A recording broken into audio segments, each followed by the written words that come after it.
another angle provided by production, as now we're seeing Thrashy, EXC, and this is what we're gonna see now. We see some big names from the leaderboard here. Both dictates are in as Thrashy picks up the Elim. Going on up, I believe that's Wavy Jacob down there right below him. The shots go through. Wavy gonna take a lot of damage. He deals a lot back, but Dictate comes from the side and gets that elimination. So now what can Favs do? Again, Favs, one of the duos that dropped their duo midway through, went to their old duo, and then performed very, very well in heat number 1. Now looking to qualify all the way through to the finals. Again, top 50 make it through. You cannot afford to drop a game this early. This is the battle between 10 and 6 from Heat 1 right here, right now. DFAV now in the ultimate defensive stance, trying to hold on tight. Dictate, duo, push it in, and there it is. Closing out that Elim, and already the number 6 team in Heat 1. This is Rainy and Kuhin in the ruins. This is on the other side of the safe zone here. The battle is engaging. No Elims have been earned for this duo of Rainy now. This is a very tricky situation, fighting in the basement. Down goes Rainy's duo mate, so now Rainy's gonna have to kind of get back on the back foot, and when you're on the back foot, you're gonna have to clutch. Daddy iPod does go down for the moment, but we've been seeing this throughout the duo competition in all kind of walks of Fortnite life here, Clay. Usually the trade happens. Of Lazy Lake, we see a fight already coming through, and Spade and his duo partner are making their way on up as Epic Knives is in a face of a player, is going to get one. Can he follow it up? The Siphon will come through. I don't think he's going to be able to. The third party's coming in time. You see Spade getting on in there. Mirez getting there as well. Shockwave going to save Knives. No, not enough. Show has to try to get out of here. Shockwave is there, but a hip fire shot. Sancho's going to take him down. This is so dangerous, Clay, to invest so much. We've seen the feed, fake 100 Thieves Arkham going down in there. So it's just so interesting, though, Clay. You see the investment already in the aftermath of the battle. So many hard mats, so many metal and brick all being used right there.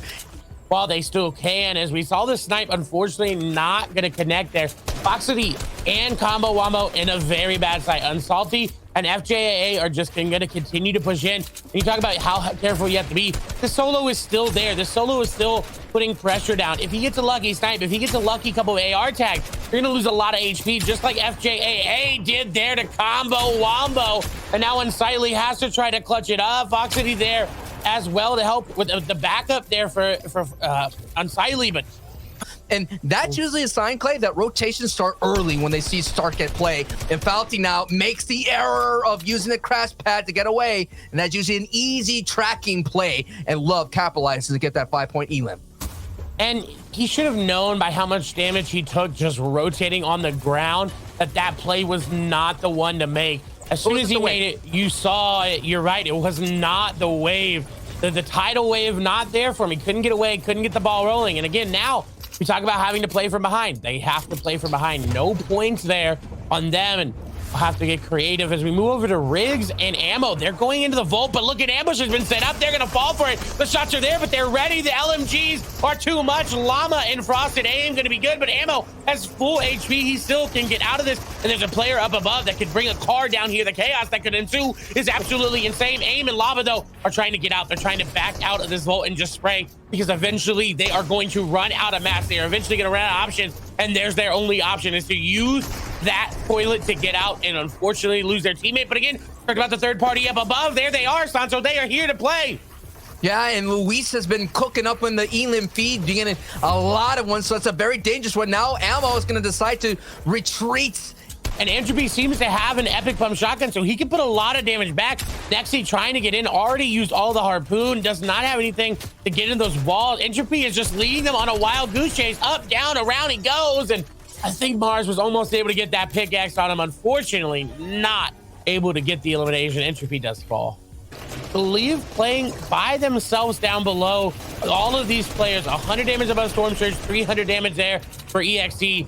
Not a lot of these players know how to play this Storm Surge zone, right? They're very concerned. They're very worried. They're looking for these shots.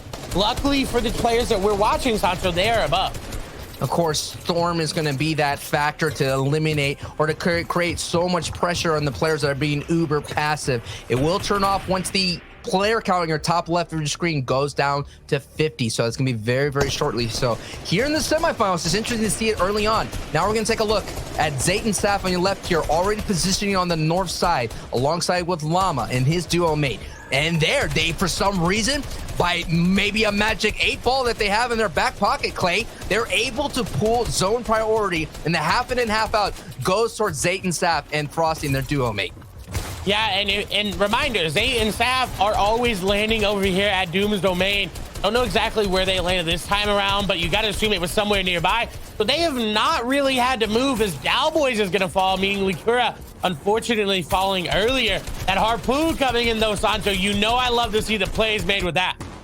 Absolutely. Plays are being made all throughout the zone here. We're seeing now players making their way who did not pull that half in and half out, making their way as much as possible. Not a lot of beams. Now we're on board here with Zayt and Saf. I usually expect them to be on top, trying to trade those beams, but in the FNCS trios, we did a great video package highlighting how Zayt, Zap, and Stretch like to go for high ground. Right now, it's way too early for duos. They're not going to have enough to maintain height, but expect Zayt and Saf to make a play for height when the time is right on this duo tournament. Yeah, and this is kind of what they did a little bit too much of in trios as well. Looking back at their runs, they took height too early. Old Satan Saf would wait until moving zones, wait until that 7 zone, and then shockwave up or use any sort of mobility to go into high ground. And that's what they're the best at. That is what they play for every time. But if they get granted height early, sometimes they try to play it, and it's not always the right play. Now, we'll find out here in 9 seconds if it is. If they pull zone, they'll be in a really good spot. I am concerned about their mat count, Sancho. 103 builds there on Zayt. Can't tell how many Saf has. Would assume it's around the same, but this is going to be very interesting. And we'll notice it's not going to pull to them, so they have to make a play to rotate early. And that's exactly what they're doing here. A pretty safe rotation considering not a lot of eyes on their side. A lot of congestions on the south side of the zone. No shots their way, and there you go. Switching the hard mats and cranking the height. And now building out of metal, that's going to give that stronghold to be a lot stronger and make it a lot harder for anyone to contest. Very textbook from Zayt and Saf here. Now the question is, do they amplify their hold with some elims? Now they have the strong opportunity to beam. And that's exactly what they're doing. Zayt gonna pick up one elimination there onto someone rotating on the backside. Got a player down below as well. We'll get some tags. Will he finish him up? 1 HP.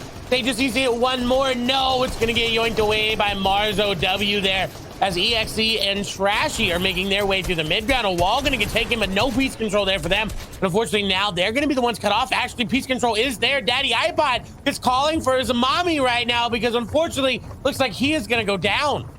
And we're already seeing this metal tarp at the left of your screen built by Saf here. Zayt picks up another knock, and this is what Zayt's gonna have to do. He wants all these materials because holding height as a duo is really difficult considering you're basically minus 1,500 mats. That is what's happening at height. Let's take a look at EXE on the bottom right. He is doing really well against another elim on the mid layer here. There's mid ground, height, and of course the chaos of low ground. But what we're watching is the battle at height and the rotation from EXL.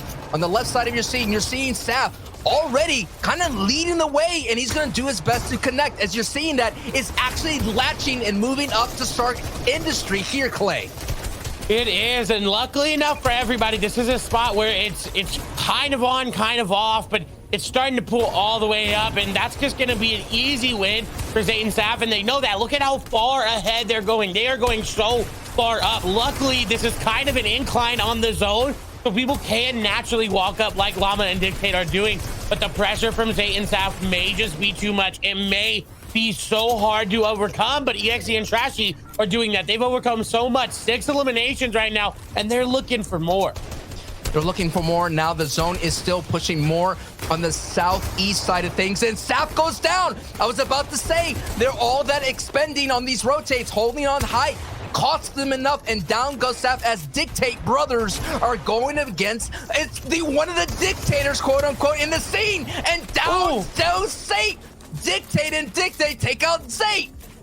I mean, that was just insane. I said it before, but they literally dictated their fate by taking out Wavy Jacob and Fabs early on in Stark Industries. Now looking to close it on out. The material expenditure there from Saf and Zayt was just too much. They didn't have enough to really fight it all out. His zone is now pulling off. This is actually so good for EXE and Trashy because they can grab all of these old materials. They can grab all of this old mobility. He's actually going to leave the crash pads I thought he would have grabbed it. That would have been so good. As we see Dictate and Dictate up above. Arc and Llama there playing as solos. Llama now unfortunately gonna fall to Dictate. EXE gonna take a big chunk of damage from down below. Everybody just trying to stay alive. Arc is gonna go down. Now we have a 2v2 scenario. EXE and Trashy, who we saw all the way at the beginning. Dictate and Dictate, who we saw all the way at the beginning, are just trying to stay alive. Harpoon is being used to try to break the build as quick as they can. Flopper's being dropped for heal-offs. Everybody just trying to stay alive. He's going back in zone. Shockwave's coming up. Crash Pad's going down. Everybody going everywhere. Does he have the Flopper pop? He does. Does he have the HP? He does. They win this. If he just stays alive,